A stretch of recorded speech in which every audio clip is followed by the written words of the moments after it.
ঘোষণা করার জন্য আমি স্যারকে বিনীত অনুরোধ জানাচ্ছি।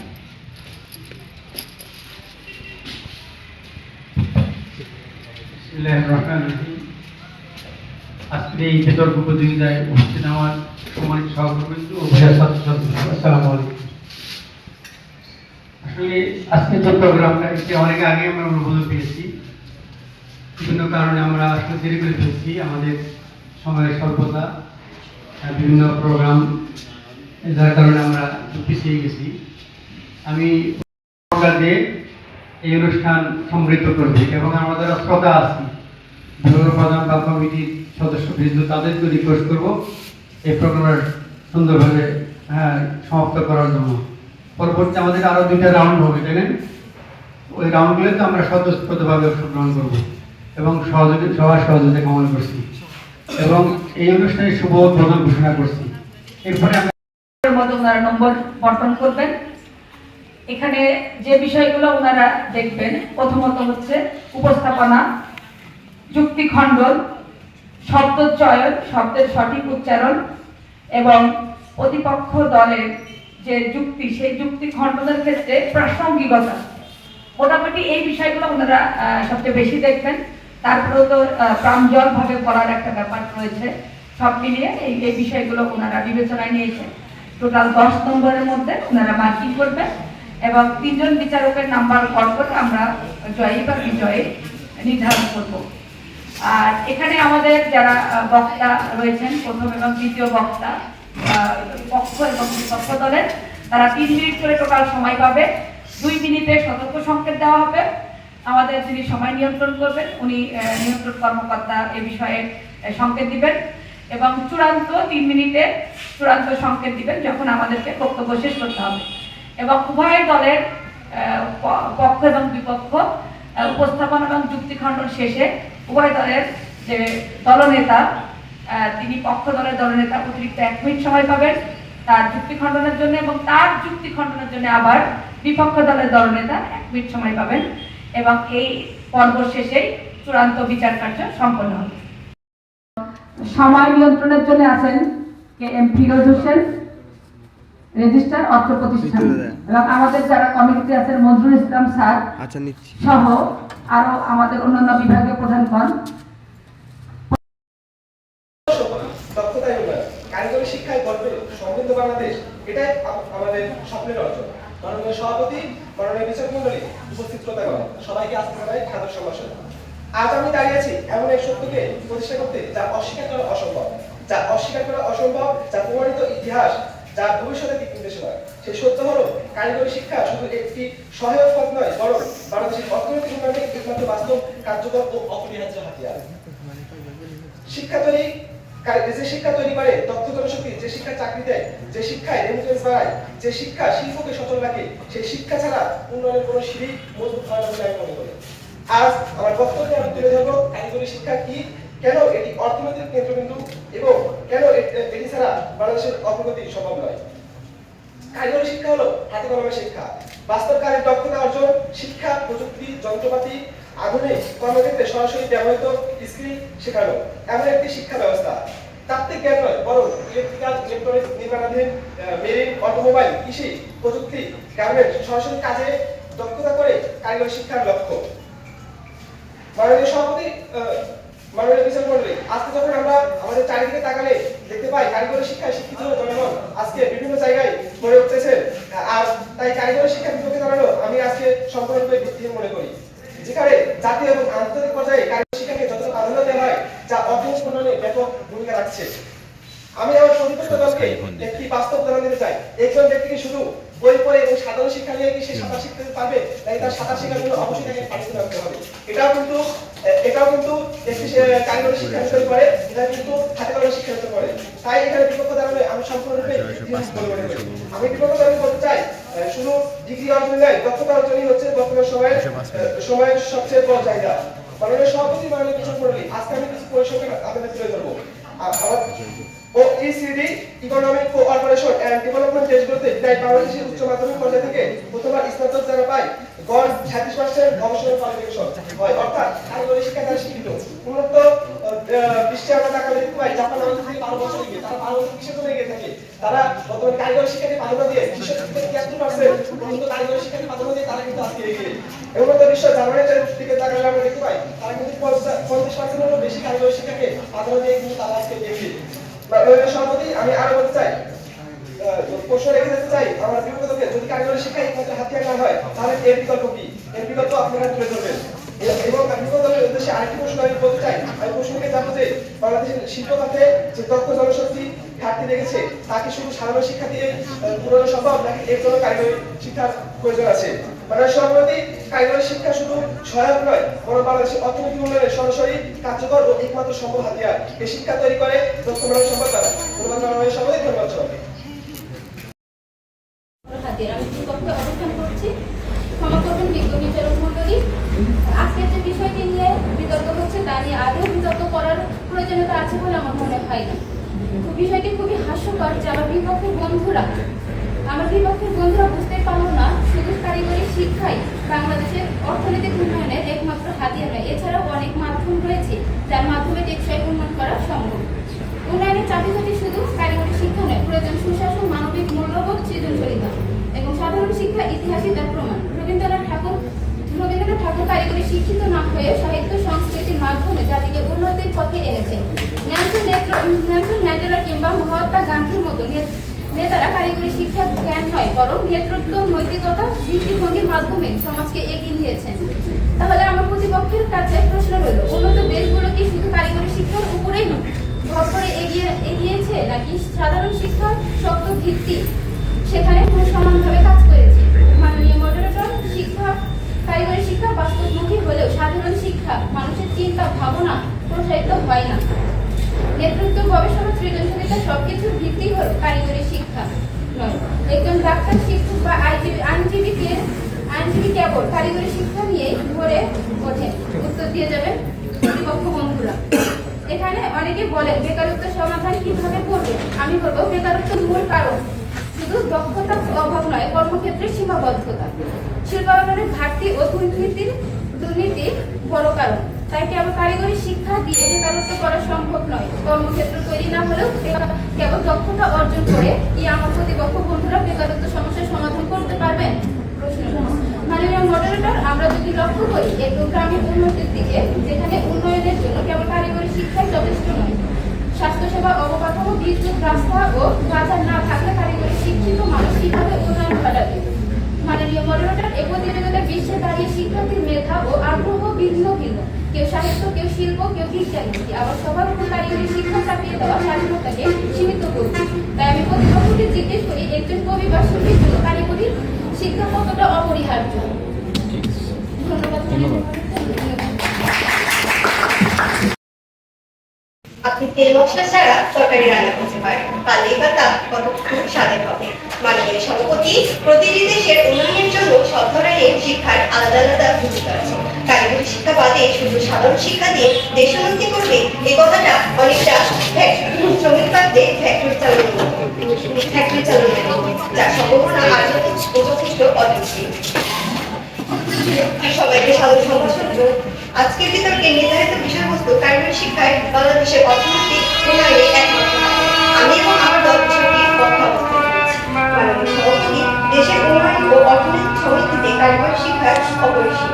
বেকারত্ব সমস্যা সমাধানে কারিগরি শিক্ষা হতে পারে কার্যকর মাধ্যম। সাধারণ শিক্ষার উচ্চতর ডিগ্রি অর্জনের পরেও অনেক অনেকেই চাকরি পায়, অথচ কারিগরি দক্ষতা থাকলে তারা বিভিন্ন বিষয়ে সহজেই কাজের সুযোগ পেতে পারে। মাননীয় সভাপতি, দৈনিক বলা হয়েছে সাম্প্রতিক সময়ে উচ্চ শিক্ষিত বেকারের সংখ্যা বেড়েছে। দেশে এখন প্রতি 3 জন বেকারের মধ্যে একজন উচ্চ শিক্ষিত। এমন বড় ডিগ্রিধারী বেকারের সংখ্যা 4 লাখ থেকে 8 লাখে উন্নত হয়েছে। অর্থাৎ মাত্র 5 বছরের ব্যবধানে BA ডিগ্রিধারী বেকার বেড়েছে প্রায় 8 লাখ। এর মূলে রয়েছে কারিগরি শিক্ষার গুরুত্ব না দেওয়া। প্রতিপক্ষ কারিগরি শিক্ষা বা কর্মমুখী শিক্ষা, যেটাকে আমরা ব্যবহার শিক্ষা বলছি, সেই শিক্ষাকে বাদ দিয়ে শুধু সাধারণ শিক্ষার মাধ্যমে শিক্ষিত বেকার সমস্যা সমাধান করে কিভাবে সমৃদ্ধ বাংলাদেশ গড়বে? প্রশ্ন রয়ে গেল। মাননীয় সভাপতি, সাধারণ শিক্ষার সার্টিফিকেট নিয়ে কল্পনা বিলাসী হওয়া দিন ফুরিয়ে গেছে। এমন বৃত্তিমূলক শিক্ষা দিন ফুরিয়ে গেছে। এমন বৃত্তিমূলক শিক্ষা গ্রহণ করে জীবন সংগ্রামে ঝাঁপিয়ে পড়া ছাড়া গন্তব্য নেই। যার উদাহরণ হিসাবে বলা যায় দ্বিতীয় বিশ্বযুদ্ধে জাপান ও জার্মান প্রায় ধ্বংস হয়ে গিয়েছিল। তারপরেও দেশ দুটি আজ দ্বিতীয় অর্থনৈতিক দ্বিতীয় অপরজন শক্তি। জাপান ও জার্মানি বিস্ময়কর উন্নতির প্রধান সফল হচ্ছে কারিগরি শিক্ষা। কারিগরি শিক্ষার কারিগরি শিক্ষার হার জাপানে 73% ও জার্মানি 71%। শিক্ষার কারিকুলাম আধুনিক তথা চাহিদাভিত্তিক এবং মানভিত্তিক। আর অনেক দেশের উন্নতির প্রধান সফল কারিগরি শিক্ষা। পার্শ্ববর্তী দেশে মালয়েশিয়া ও সিঙ্গাপুর উত্তর ও দক্ষিণ কোরিয়ার উন্নতি হলে কারিগরি শিক্ষা মাননীয় সর্বোন্নতি। আমার বিপক্ষ দলের বন্ধুরা বলে গেল সাধারণ শিক্ষার গুরুত্বের কথা। তার বিপক্ষে বলতে চাই এশিয়ার অন্যতম অর্থনৈতিক পরাশক্তি চীনের দিকে তাকালেই বোঝা যায় কারিগরি শিক্ষার প্রভাব। তার এক সময় 12 বছর ধরে সাধারণ শিক্ষা বন্ধ রেখে প্রতিটি নাগরিকের আধুনিক কারিগরি প্রশিক্ষণ ও কর্মমুখী শিক্ষার শিক্ষিত করে তুলেছিল। এর ফলস্বরূপ আজ চীন বিশ্বের শীর্ষ অর্থনৈতিক দেশে হিসেবে পরিচিত। লক্ষ্য করুন মাননীয় সভাপতি, ধন্যবাদ সবাইকে। ধন্যবাদ মাননীয় মডারেটর আমাকে এখানে কিছু বলার সুযোগ করে দেওয়ার জন্য। বেকারত্বের মূল সমস্যা শুধু দক্ষতার অভাব না মাননীয় মডারেটর, কর্মক্ষেত্রে সীমাবদ্ধতা, শিল্পায়নের ঘাটতি, দুর্নীতি বড় কারণ। মাননীয় মডারেটর বেগম রোকেয়া বলে গেছেন একটি গাড়ি যদি দুটি চাকা সমান না হয় তাহলে সেই গাড়িটি অচল হয়ে পড়বে, সেই গাড়িটি আর চলবে না।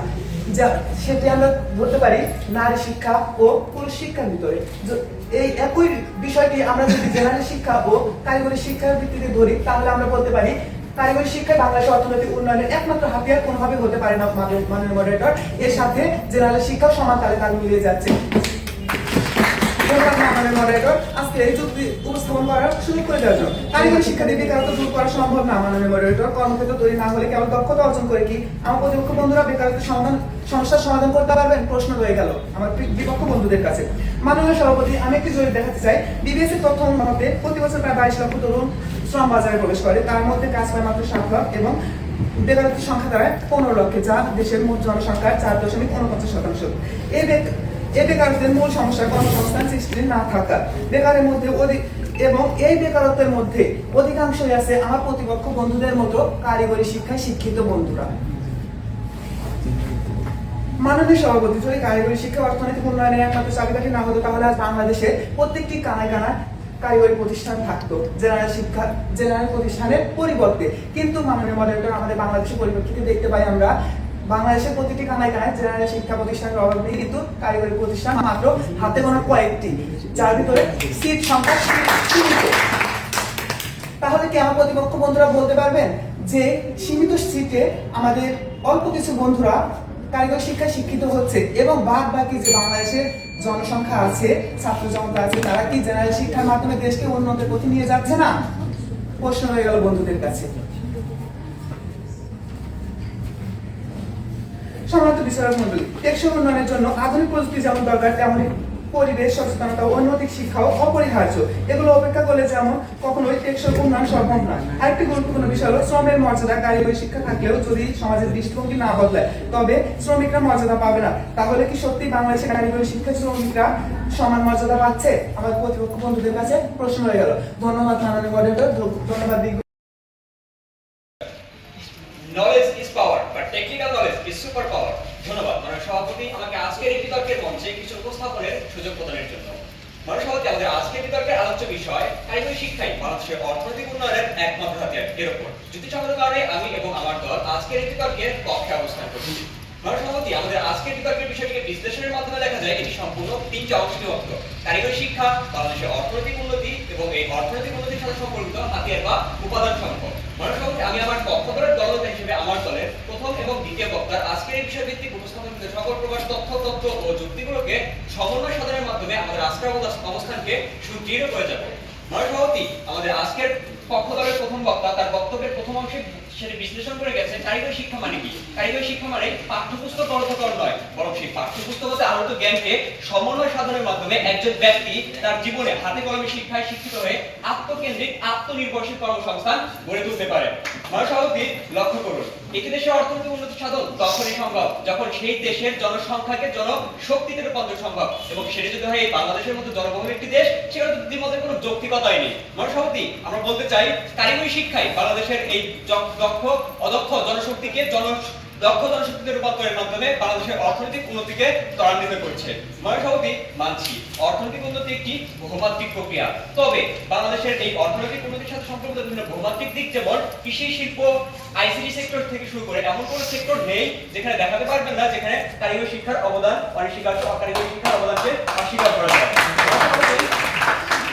মহাসভাপতি, আমাদের আজকের বিপক্ষ বিতার্কিক বন্ধুর প্রথম বন্ধু দেখিয়ে গেল, যেখানে তাদের কথার মধ্যে আমি বুঝতে পারলাম বা তাদের কথা শুনে আমার একটা কবিতা বা ছন্দ মনে পড়ে গেল, ভাত পায় না অথচ চা চায়। লক্ষ্য করুন, যেখানে দেশের সিংহভাগ তরুণ শক্তি আজ দক্ষতা ভিত্তিক শিক্ষার অভাবে চাকরির দায়ে ঘুরে আসে হতাশাগ্রস্ত, ঠিক সেই মুহূর্তে তারা আমাদের শোনাচ্ছে কবি সাহিত্যিকদের নীতি নৈতিকতার উচ্চ বিলাসিতার গল্প। মহাসভাপতি, মানছি কবি সাহিত্যিকদের রসকসের প্রয়োজনীয়তা আছে, তবে তারা কিভাবে আজকে এই বিষয়ভিত্তিক অর্থনৈতিক উন্নতিকে প্রভাবিত করে সেটি আমার প্রশ্ন থেকে যাবে বিপক্ষ বিতার্কিক বন্ধুদের কাছে। মহাসভাপতি, আমাদের বিপক্ষ বিতার্কিক বন্ধুদের আলোচনায় আরেকটি বিষয় সুপ্তভাবে প্রকাশিত হলো, সেটি হচ্ছে কেবলমাত্র কারিগরি শিক্ষা কেবলমাত্র পাঠ্যপুস্তকের পাতায় সীমাবদ্ধ। আসলে কি তাই? শিক্ষা পাঠ্যপুস্তকের পাতায় সীমাবদ্ধ না। মহাসভাপতি, একজন রিক্সা চালকের দক্ষতা থেকে শুরু করে একজন পাইলটের দক্ষতা, একজন কৃষকের কৃষি যন্ত্রপাতি পরিচালনার দক্ষতা থেকে শুরু করে একজন ইঞ্জিনিয়ারের দক্ষতা, একজন টেকনিশিয়ানের দক্ষতা থেকে শুরু করে একজন আইসিটি ভিত্তিক ফ্রিল্যান্সারের দক্ষতা, এগুলো কি শিক্ষার অংশ নয়? এগুলো হ্যাঁ, অবশ্যই এগুলো শিক্ষার অংশ। এগুলো হচ্ছে আমাদের কারিগরি শিক্ষারই একটি অংশ বিশেষ, এবং যেটি আমাদের এই বাংলাদেশের অর্থনৈতিক উন্নতিকে বহুলভাবে ত্বরান্বিত করে যাচ্ছে এবং অর্থনৈতিক উন্নতি সাধনে বহুলভাবে প্রধান পদ হিসেবে আমাদের মাঝে উপস্থাপন করে যাচ্ছে। মহাসভাপতি, সর্বশেষ আমি এটি বলতে চাই যে আমাদের বিপক্ষ বন্ধুরা যেহেতু আমাদের কারিগরি শিক্ষাতে এসেছে, তাই কারিগরি শিক্ষাকে তারা কিভাবে অস্বীকার করে আমাদের এখানে কারিগরি সেক্টরে আসলো, সেটা আমাদের বিপক্ষ বিতার্কিক বন্ধুদের কাছে আমার সর্বশেষ প্রশ্ন। পক্ষ দল অবস্থান করছে। আমি বিপক্ষ দল থেকে আমার দলের প্রথম এবং দ্বিতীয় বক্তা যে বিষয়গুলো উপস্থাপন করছেন সেই বিষয়গুলোকে আমি এখন বিশ্লেষণ করার চেষ্টা করব। এই বিষয়গুলোর মধ্যে সর্বপ্রথম রয়েছে বাংলাদেশের একটি জরিপ দেখানো হয়েছে যা বিবিসি এর নিউজ থেকে নেওয়া। এরপরেও আমি একটি নিউজকে এখানে উপস্থাপন করতে চাই। 1997 সালে বাংলাদেশের দ্য ডেইলি স্টার নিউজ থেকে পাওয়া একটি জরিপ অনুযায়ী কারিগরি শিক্ষা তথা শিল্প, উৎপাদন, প্রযুক্তি, রেমিটেন্স এবং অবকাঠামো থেকে অর্থনৈতিক উন্নয়ন সাধিত হয় শুধুমাত্র 40 থেকে 45%, যা অন্যদিকে জেনারেল শিক্ষা তথা প্রশাসন, ব্যাংকিং, শিক্ষা, সামাজিক এবং অবকাঠামো থেকে অর্থনৈতিক উন্নয়ন সাধিত হয় যা 50 থেকে 60%, যা আমরা নিশ্চিন্তে বা নির্দ্বিধায় বলতে পারি এটি আমাদের কারিগরি শিক্ষা থেকে অধিক বেশি। মাননীয় মডারেটর এবং বিচারক মণ্ডলী, আমাদের প্রতিপক্ষের দলনেতা বলে গেলেন রিক্সা চালক এবং পাইলটের সাথে সমন্বয় করে। আসলে এগুলো যারা তৈরি করতেছে তারা কিন্তু কারিগরি শিক্ষাকে কাজে লাগাচ্ছে, কিন্তু যারা এগুলো চালনা করতেছে তারা কিন্তু পুঁথিগত বা বিদ্যাকে কাজে লাগিয়ে বা জেনারেল শিক্ষাকে কাজে লাগিয়ে এগুলো জ্ঞান আহরণ করতেছে, যা কারিগরি শিক্ষা থেকে বাহিরে। এরপর মাননীয় মডারেটর, এই প্রতিযোগিতার বিশ্বে দাঁড়িয়ে শিক্ষার্থীদের মেধা ও আগ্রহ ভিন্ন ভিন্ন হতে পারে। এখানে আমরা সাহিত্য এবং শিল্পকে বিজ্ঞানমুখী একটি চিন্তা ধারণাকে আনতে পারি, যা কারিগরি শিক্ষা দ্বারাই শুধুমাত্র দেশের একমাত্র উন্নয়নে হাতিয়ার হতে পারে না। এছাড়াও আমাদের রেমিটেন্স যোদ্ধা যারা আছে তারা কিন্তু বাংলাদেশের স্বাধীনতাকে বাংলাদেশের অর্থনৈতিক উন্নয়নে একমাত্র হাতিয়ার হিসেবে না দেখলেও এখানে তারা অনেক বড় একটি চাকা হিসেবে অবদান রাখছে। এছাড়াও আজকে আমাদের এই বক্তব্যের যে মূল বিষয়টি রয়েছে কারিগরি শিক্ষা বাংলাদেশের অর্থনৈতিক উন্নয়নের একমাত্র হাতিয়ার। আমরা কিন্তু বাংলাদেশের হাতিয়ার হিসাবে এটি আমরা বলতে পারি, কিন্তু একমাত্র হাতিয়ার না, কারণ দেশকে চালানোর জন্য যেমন সাহিত্যের প্রয়োজন, তেমনি শিল্পের প্রয়োজন, তেমনি বিজ্ঞানমুখী চিন্তা ভাবনার প্রয়োজন। এছাড়াও আমাদের রাজনৈতিক চিন্তা ভাবনার কিন্তু প্রয়োজন আছে, যা শুধু কারিগরি শিক্ষা দ্বারা অর্জন করা সম্ভব নয়। মাননীয় বিচারক মণ্ডলী, এখানে উদ্যোক্তা হওয়ার জন্য কেবল কারিগরি শিক্ষা কিন্তু যথেষ্ট নয়। আমাদেরকে উদ্যোক্তা হওয়ার জন্য প্রয়োজন বাজার নীতি সহায়তা এবং অন্যান্য জ্ঞান, যা আমরা পুঁথিগত এবং সুযোগ ছাড়া কারিগরি শিক্ষার মাধ্যমে অর্জন করতে পারবো না। মাননীয় মডারেটর, বর্তমানে কারিগরি শিক্ষার গুরুত্ব হচ্ছে, প্রতিষ্ঠান বাড়ছে কিন্তু এর অবমূল্যায়ন দূর হচ্ছে না। কিসের জন্য? বাস্তবে সামাজিক মানসিকতা পরিবর্তন না হলে পূর্ণ সুফল পাওয়া সম্ভব না। শেষ করার আগে আমি বলবো, উন্নতির মূল চালিকা শক্তি দূরদৃষ্টি, নেতৃত্ব, সৃজনশীলতা এবং মানবিক মূল্যবোধ। কর্মসংস্থান সৃষ্টি হচ্ছে, সাহিত্য, সঙ্গীত, চলচ্চিত্র, খেলাধুলা, প্রশাসন, আইন, কূটনীতি এমন অসংখ্য ক্ষেত্র যেখানে কারিগরি শিক্ষা বাধ্যতামূলক নয়। তাই আমরা কারিগরি শিক্ষার গুরুত্ব অস্বীকার করছি না, তবে এটি উন্নতির একমাত্র চাবিকাঠি নয়। মানুষের মেধা, দৃষ্টিভঙ্গি, নৈতিকতা ও সৃজনশীলতায় প্রকৃত উন্নতির মূল চালিকা শক্তি। ধন্যবাদ মাননীয় মডারেটর। বিতর্কের মঞ্চে উপস্থাপনের সুযোগ প্রদানের জন্য মাননীয় সভাপতি, সর্বশেষ আমি একটি যুক্তির মাধ্যমে আমাদের দেখিয়ে যেতে চাই যে আসলে কেন কারিগরি শিক্ষাই বাংলাদেশের অর্থনৈতিক উন্নয়নের একমাত্র হাতিয়ার। লক্ষ্য করুন, আমরা সকলেই পরিচিত একটি প্রবাদের সাথে, বিশুদ্ধ পানির অপর নামই জীবন। হ্যাঁ, মানে সভাপতি, বিশুদ্ধ পানির অপর নামই জীবন। তাই বলে কি শুধুমাত্র এই বিশুদ্ধ পানির উপর ভিত্তি করে জীবন গঠন সম্ভব? না, মানে সভাপতি, বিশুদ্ধ পানির পাশাপাশি প্রয়োজন আলো, বাতাস, খাদ্য, বস্ত্র, বাসা ইত্যাদি ইত্যাদি আনুষঙ্গিক উপাদান সমূহ।